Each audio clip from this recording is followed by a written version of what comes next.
Snap Studios. How about some good news for a change? Because there's a cannabis company that ships federally legal THC right to your door, and not just any THC. Fast-acting gummies designed to target specific moods and needs. I'm talking about Mood.com's incredible line of functional gummies, and you can get 20% off your first order at Mood.com with promo code SNAP. So head to Mood.com, find the functional gummy that matches exactly what you're looking for, and let Mood help you discover your perfect mood. And don't forget to use the promo code SNAP when you check out to save 20% on your first order. Look, it's hard these days. If you're looking to stretch your food budget, because who isn't? Stock up with amazing finds from 365 by Whole Foods Market. And I'm talking real food. Like their organic pastas with robust sauces, and I'm always headed straight for the wild-caught Atlantic salmon. See hundreds of yellow low-price signs that let you shop with confidence. Enjoy so many ways to save on cozy fall meals at Whole Foods Market.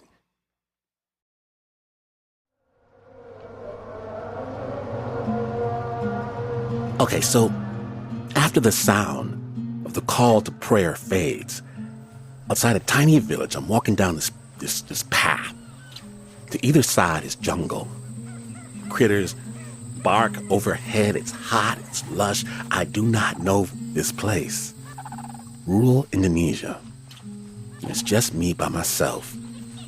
Until I see a kid, maybe 11 or 12. He's grinning. He says something. Then he starts walking into the jungle, motions me to follow him. Trail behind a strange boy in the woods. I trip after him over stumps, over branches. I'm about to turn back when I hear voices, music. We turn left, right, and now I understand where all the village menfolk went. Cut out of the foliage emerges a whole secret world. Dudes squatting around, circles, pressing fistfuls of cash from one person's hand to the next, smoking, eating, laughing. All of it framed by rows and rows of wicker cages. Inside each cage, beautiful, multicolored roosters stare back out, occasionally tipping their heads back to scream. These are our gladiators. They will fight to the death in the middle of that circle. And the boy, he's talking to me again. He's pointing. He's saying that I should pick one of the birds. No, he's saying I should pick this bird, his bird. I'm guessing one he raised. And a man, maybe his father, nods behind him. I kneel down to peer inside the cage at the most glorious animal I've ever seen. Proud, his plumage an explosion of black, red, green, his feathers burn translucent, blinks back at me, eyes brilliant, alien, fierce. A winner. The boy knows absolutely he has me. He smiles. He holds out his hand. I shove money into it.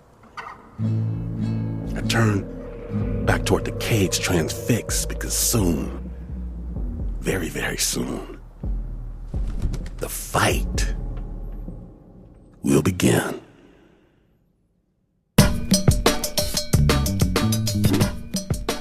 Today, on Snap Judgment at KQED Studios, we proudly present The Wager. My name is Glenn Washington. They say a sucker is born every minute, but not if you're listening to Snap Judgment.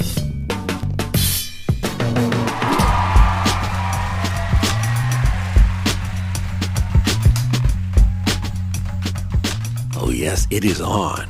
We are here at LA's historic Orpheum Theater. A crowd full, way in the shadows, not knowing who's going to take this stage and share their tale. They're going to be delighted. Because I've got a secret. We've got Snap royalty, a dear friend of mine. Dr. Raymond Christian.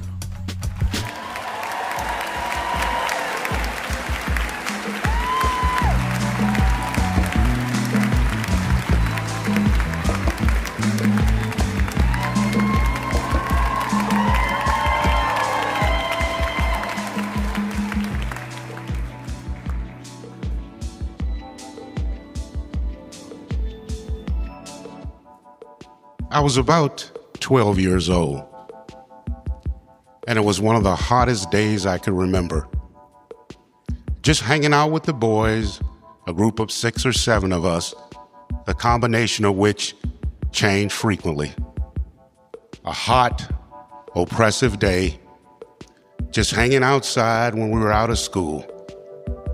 The heat radiating from the pavement, tar sticking to our shoes. But there was one sanctuary for us from the heat, and that was the air-conditioned funeral home that was located on the corner between the 2 blocks where we played. You'd go inside that funeral home in that air conditioning with our skin all moist, and you'd be cooled off instantly and refreshed. Now, in our community, it was not unusual for people to come to the funeral home to view bodies of people they didn't even know. They did so out of curiosity. They did so to verify. Is that the man who was killed trying to rob somebody? Is that the kid who was killed on the bicycle? Now, the people who worked in the funeral home, they knew that on occasion, us kids would come inside just to cool off. And they would allow this on occasion. But they had just one rule. You must sit in the viewing room, which meant we had to look at the bodies. Not something we wanted to do, but all of us knew the rules of the game. And we would sit there and close our eyes for the 15 minutes or so that we were allowed to be inside. One day we're outside and we're playing kickball. And I kicked this ball all the way across the street, and it's about to sail over this fence where this vicious dog stayed inside. And every time people got close to that fence or near it, he would snarl and snap and try to attack it. And as the ball was about to head over the fence, all of a sudden, out of nowhere, this kid shows up and dives and just slaps the ball down and saves the day. Now, none of us knew who this kid was. How is it that he seemed so familiar? He was like one of us, but yet he was none of us.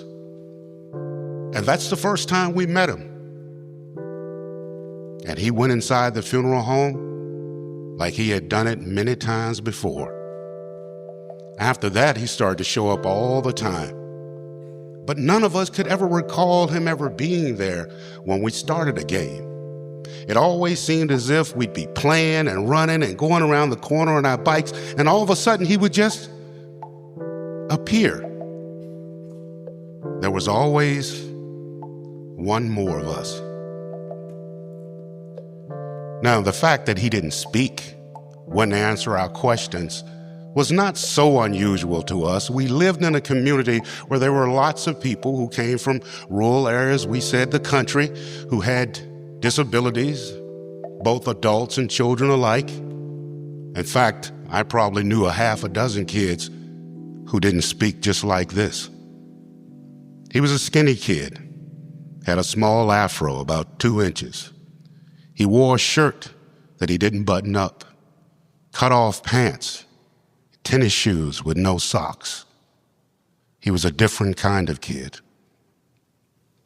One day, I'm outside, and I'm looking at pigeons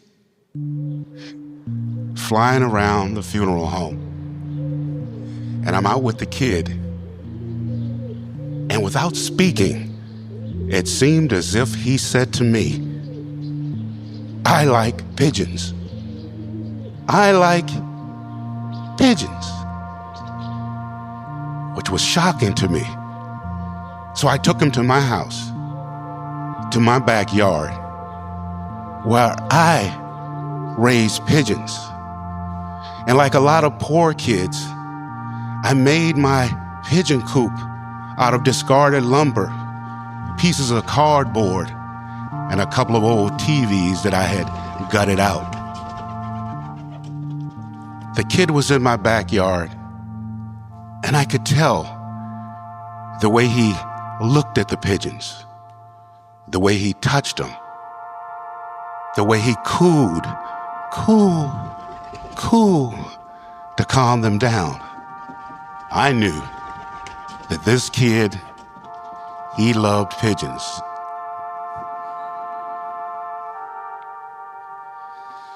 Well, for me, I had been raising pigeons since I was about 8 years old. And probably what I enjoyed about them the most was, I don't know, the weird way that they used to move around, the way they pecked at the ground, but probably more than anything, it was the fact that you could let them go and they would fly away and come back to the home that you made for them. And that's where the magic was. But the kind of pigeons that we were really interested in was a type of pigeon that almost stopped in mid-flight and flipped. We'd call this rolling.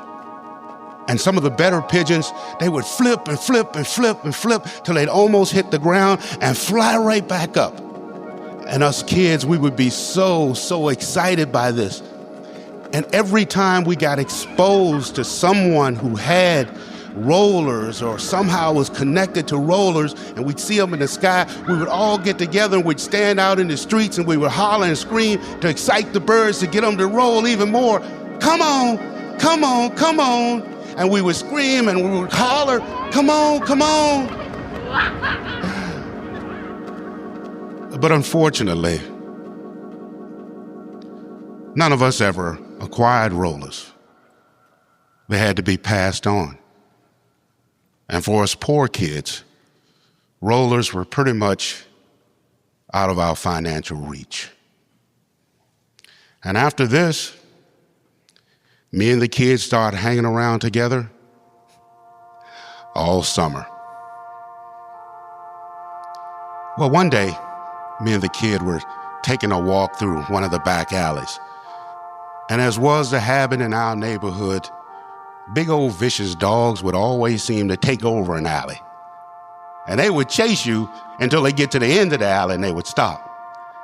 And that's how it was this day.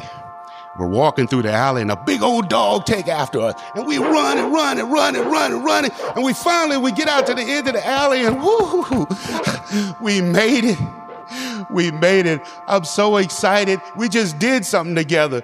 We boys now. We experienced this crazy thing. I know you got something to say. And I bend over and I'm coughing and I'm laughing. And I look around to see what he thinks about this crazy thing we just went through. And he's not there. Now, I'm starting to feel funny about this kid. He shows up the next day. Now I've got to ask, man, where'd you go? What happened to you yesterday? What happened to you in the alley? How could you have gotten away? There was no way to go. What happened? And he gives me nothing. Sometime later, we're taking a walk. But this walk is different. He's taking me to a place that I think he's trying to guide me to. We walk 4 or 5 blocks, and I think maybe he lives around here somewhere. And we wind up in front of this old house. The house had been burned and abandoned for several years. And as we're standing there in front of the house, I remember this is the house that kid got killed in a fire a couple of years ago. Now, I'm starting to feel scared. And I look over at the kid, and he's just staring at the house. And I say, "You ain't that kid that got killed in the fire? I'm not believing this. But I feel like I can't move." And the kid is just staring at the house. And I feel like he's telling me without speaking, "Go inside the house."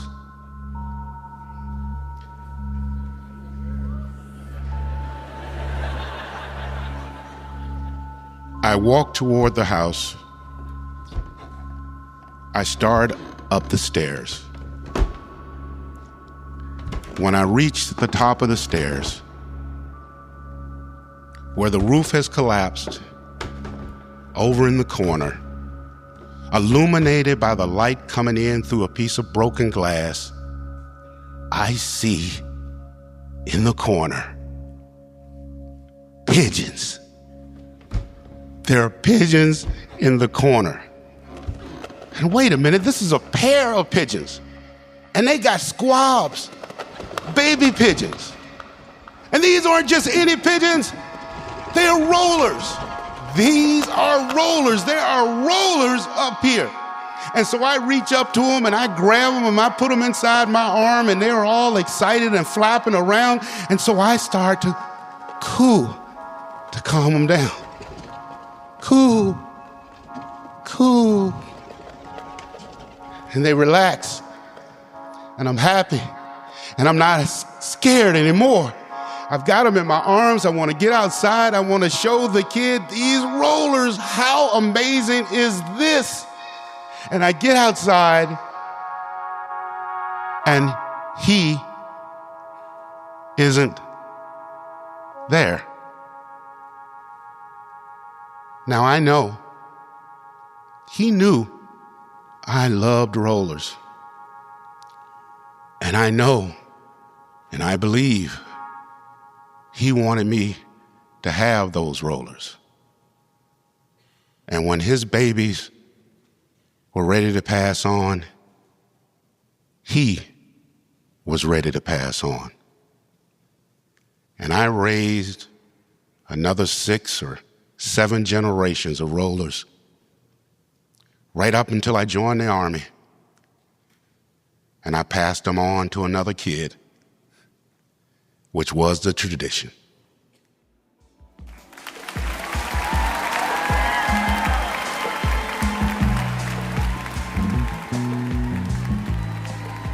Thank you, Dr. Raymond Christian.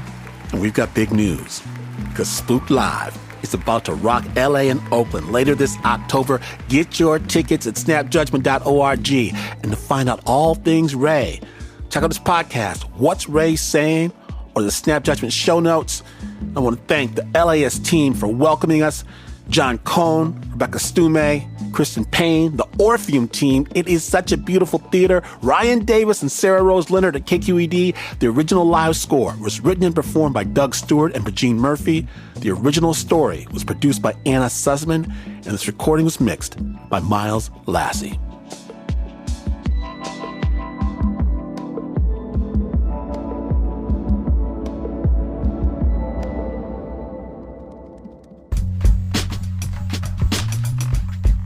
After the break, a goodbye that goes on longer than anyone ever intended. Stay tuned.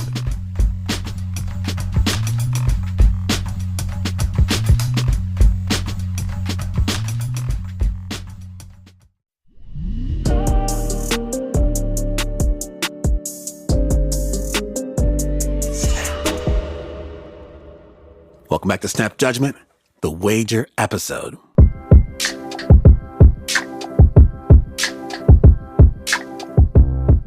Now, we've all had those after-school jobs, the cashier, the babysitter. For our next story, This is not about your typical side hustle. What if, after every shift, you played a vital role in one of the most meaningful and personal days of your customer's life? And what if, Snappers, one day, well, it got all messed up? Snap judgment.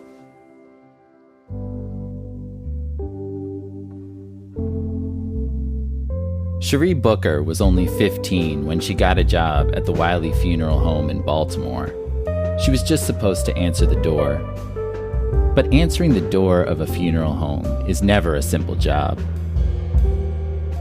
One day, I was working the front door of a viewing, so I made eye contact with one of the family members that was crying. And I started crying too. So Mr. Wiley came in and he's like, if you need to cry, then you look at the wall. This is a business. And you cannot cry every time someone else is in there crying. From that moment on, I stopped crying. Cherie took her job seriously, and she wanted Mr. Wiley's approval. Mr. Wiley was like a second father to me. It felt like I was a part of the family, and it felt like I was a part of the business. Over the next 8 years, she worked her way up from greeter to manager. So one day, I was in charge when we had 3 viewings scheduled. We had 3 older Black women, and that was a lot for one day. It was just Mr. Wiley and I there that day. The other staff had the day off. So the viewing takes place the day before the funeral. And it's your responsibility to make sure that everything is perfect. And just so you know, we get really intimate with these families. So I'd already spoken with them and told them that they needed to bring bra, panties, a full slip, stockings, the dress that they wanted their loved one to wear. And then they also needed to bring makeup if they needed any. And most importantly, we needed a photo. This is what embalmers use to make sure the deceased looks like themselves. We brought in the family of the woman in the front room. They came in, they viewed her body, and they were absolutely pleased with the way that she looked. And so the second family that arrived was the family of Miss Johnson. She was the woman in the back room. And all of a sudden, I heard someone shout, "That's not my mama." And so I'm like, what is happening? And I go into the back room, and the daughter says, "That's not my mama." I say, "Ma'am, what do you mean this is not your mother?" She's dressed in the pink shroud, and she's in the pink and white casket that you ordered. That is not her. You'd think this would be a surprise. I was not surprised. I've seen this a bunch of times. When the deceased doesn't look the way we want them to, or the family member is simply in denial, we don't want to believe that that is our loved one in that casket. I just rubbed her back and consoled her. I know. Everything's going to be fine. That's not my mother. Okay, Cherie thought. Time to regroup. So I took the family into the waiting area and I said, "Can I offer you some coffee?" And they're like, "No, but we would like our mother." I have to fix this. I have to figure out what is going on. I was trying to stay calm about it. I didn't want to lose my cool, but on the inside, I was getting pretty worried. Maybe there's a simple mix-up. The daughter says the woman in the back room is not Miss Johnson. The front room is all good, so that woman can't be Miss Johnson either. But there's one other possibility. What if Miss Johnson is in the middle room? So I asked Miss Johnson's daughter to follow me into the middle room. And I say, "Is this your mother?" She said, "No, that's not my mother." She's cursing, she's yelling, she is pissed. She even walks out of the funeral home, so we don't even know where she's going. And so now the problem is real. I run upstairs to Mr. Wiley. On my way, my mind is starting to race. But I'm also thinking about the advice that Mr. Wiley gave me all those years ago. I needed to stay professional. This was not the time to lose my cool. And I just told myself, you have to stay calm. So I get upstairs. Mr. Wiley, there's been a mix-up with the bodies. Miss Johnson's family said that this is not their mother. Mr. Wiley's like, what? What do you mean? We have to find out where we picked this body up from. I look in the folder. This body came from Johns Hopkins Hospital. And so Mr. Wiley said, let's get them on the phone. Many things ran through my mind. In funeral time, if we picked up the wrong body, a whole week has gone by. So that body could be cremated. It could be buried by now. It could have been taken to the anatomy ward and some future doctors are examining that body. While Mr. Wiley is calling the hospital, the last family shows up. The family of Miss McLean in the middle room. Miss McLean's son is now calling for me to come downstairs. Excuse me, I need to speak with someone.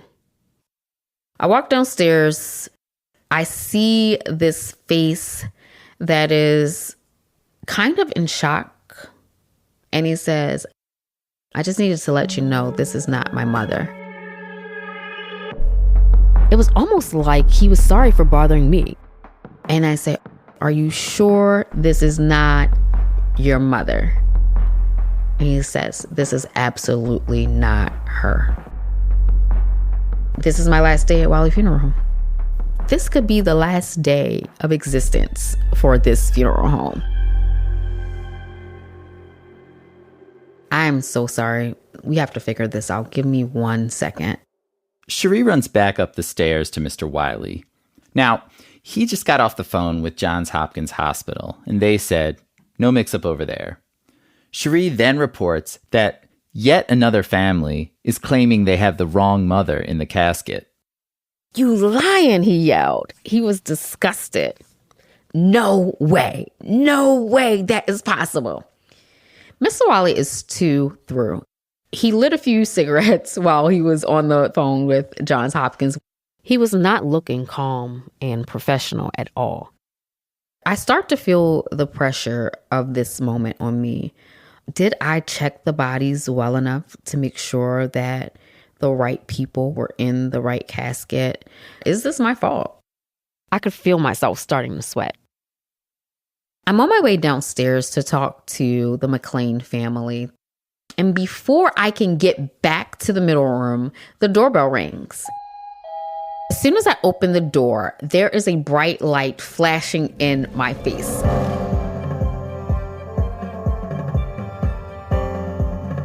It is the camera from Fox 45 News with their evening reporter there holding a microphone out. Next thing I hear is Miss Johnson's daughter. Oh my God, I came to Wiley Funeral Home to view Mama and Mama is not here. There is somebody lying in Mama's casket with Mama's clothes on, but it ain't Mama. I don't know where my Mama is. All I know is that Johns Hopkins and Wiley Funeral Home done lost my Mama. No comment.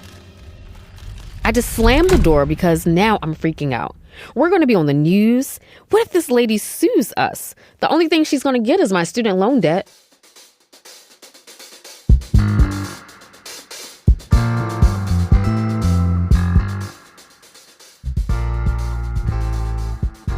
When Snap Judgment returns, a surprise revelation sends the hunt for Mama in a whole new direction.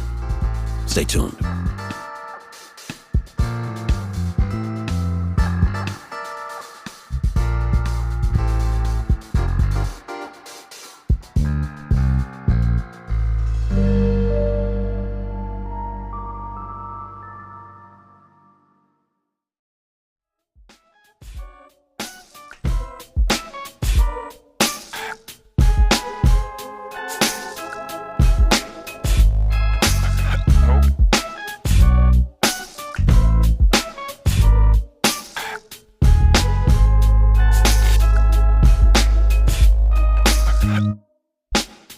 Welcome back to Snap Judgment.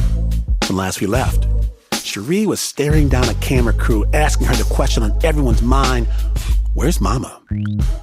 Cherie's got nothing to say, so she ducks back inside the funeral home where the Mama mystery is wreaking havoc. Snap judgment. Inside the funeral home, no one is at peace. More and more people are coming to see their loved ones. People are pacing back and forth in the hallway. The mood has completely shifted from somber to chaotic.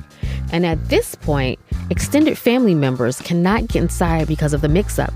And they really want to know, why wouldn't we be able to see our loved one?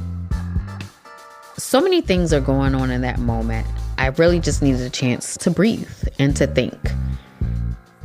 If that is not Miss McLean in the middle room in their earth tone casket, there's still a possibility that Miss McLean might be in the back room in that pink shroud and pink casket.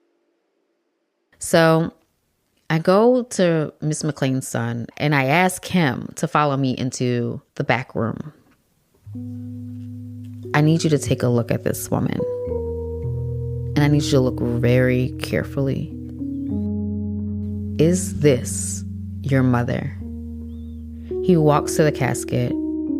He looks at her very close in that pink casket. And he looks down at her in that pink shroud. He gets a little closer. Yes, this is my mother. I've never been more relieved in my entire life. Now that she's matched the McLean son with the McLean mom, I just need to figure out who this lady is in this middle room and make sure Miss Johnson can locate her mother. The doorbell rings again. I go to the door. This time, there's a police officer standing there. The police officer wants to know, do you have the remains of Miss Johnson here? We're trying to figure things out now. Miss Johnson's daughter is standing there. Can't y'all do something about this? So now we've gone from a PR problem to a legal issue. This woman has elevated this to a missing corpse case. The people outside of the door are waiting to see what's going on, and the hallway is crowded with people. They are anxious. There's a funeral scheduled for the morning. People are confused. People are angry. Meantime, there's someone else at the door. Miss Johnson's other daughter. She comes in. Where is my mother? I begin explaining, I'm so sorry. Take me to my mother. This seems like it's about to all blow up. I'm trying to let you know we're not sure where your mother is. We're trying to figure this out. Please let me see. everything has happened so fast, she's barely had time to take it all in. And then I start to think about it again. About how long it took for Miss McLean's son to recognize his mother in that pink shroud. And I had a flash of an idea about what might have happened. About why maybe she wasn't dressed the way he thought she would be. So I take Miss Johnson's other daughter to the middle room. She goes up to the casket. She looks at the body. She frowns a little bit. She's looking, what is this? Now, normally, I would think this is strange behavior, but now I have an idea why she's having such a hard time. And she says, this is her. You see that mole right there? That's her. That's our mother.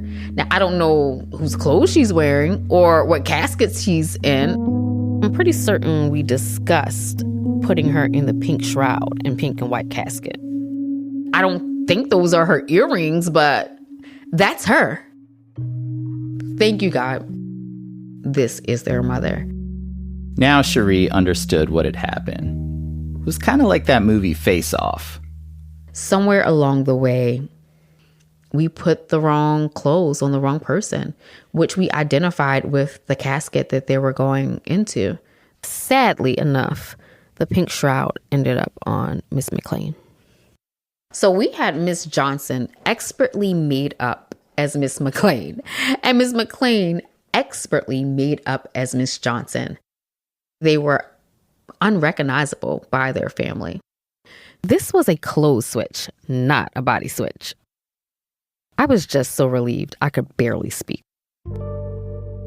Because we were able to locate the body and no crime had taken place, we were able to send the police away. And the news, thankfully, did not cover that story that evening. But this was the biggest mistake that we could have ever made. So we just said to the families, we're really sorry. We're really, really sorry. And they just went home. But my night wasn't over. We still had work to do. We had to take those two women back downstairs to change their clothes. And as I was undressing Miss Johnson, I started to look at her a little closely. I saw the wrinkles in her skin. I saw that mole on her face. You know, sometimes you try to ignore death, but it just kind of like pops up in you. You know, when you work in a funeral home, you literally hold people's secrets. You see them naked. You hear the things that have happened to them. Everyone doesn't die a beautiful death. You see the bullet holes. You see the slit on their wrist. If I attached to all of those moments, it would be a lot of therapy. I couldn't get personal with them. It made me a little less human. I had become numb. I'd stopped crying. I started thinking of people as objects. I couldn't understand the rage and the calls to Fox 45 and the police showing up. And so in that moment, just alone with Miss Johnson, I felt those tears that I've been holding back for 8 years start to fall.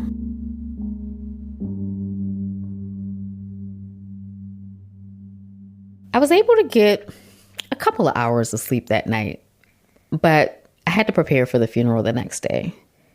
The woman in the front room, her funeral went perfectly. Miss McLean's family, they were still getting over the fact that she was in the wrong casket with the wrong clothes. But once we put her in the new one, they were happy. But Miss Johnson's family, her daughter did not show up for her funeral the next day. When you think about it, that moment is so important in someone's life. I thought it was heartbreaking that Miss Johnson didn't show up to pay her final respects to her mother. Now, this could all be written off as a rough day at work, or a good story to tell over a drink. But this one hit hard for Cherie. It just takes one moment to shift everything in your world. I think I checked out after that moment. Keep in mind, this is 8 or 9 years of me just working. And so I asked Mr. Wiley if I could take a vacation. He said, no, you can't go. And at first I thought he was joking. And so I went to him one more time and he said, well, if you don't show up, then you can leave my key. He had told that to so many people before to leave their key. That was his way of saying that you're done, you're fired. You know, Mr. Wiley's standards were high. There were so many things about him that I loved and I wanted to model it, so much so that I was willing to spend a lifetime with dead bodies. But I also wanted this sense of freedom.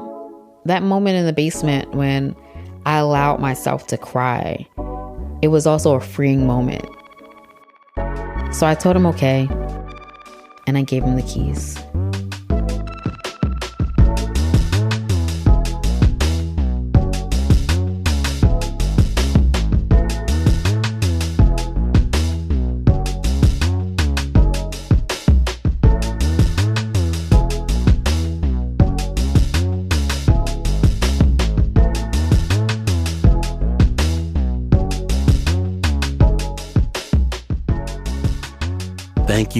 Thank you to Cherie Booker for sharing her story with The Snap.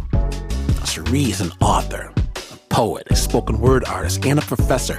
If you want to read more of Cherie's tales from her near decade of work in the funeral business, check out her memoir, 9 Years Under, coming of age in an inner city funeral home.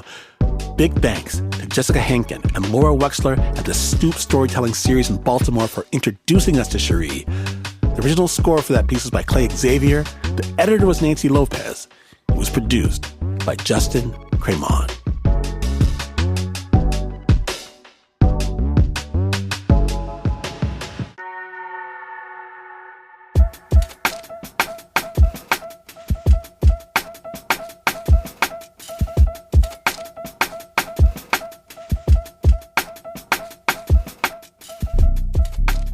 Now, if you missed even a moment, know an entire world of snap storytelling awaits in a tiny plot.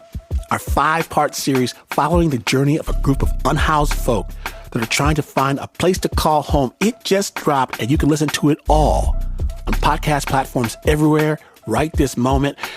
KQD in San Francisco. Snap Judgment's orbiting Hall of Justice. Snap is brought to you with a team that only makes thoughtful and responsible wagers, except, of course, for the Uber producer, Mr. Mark Ristich. Whatever it is, he's all in.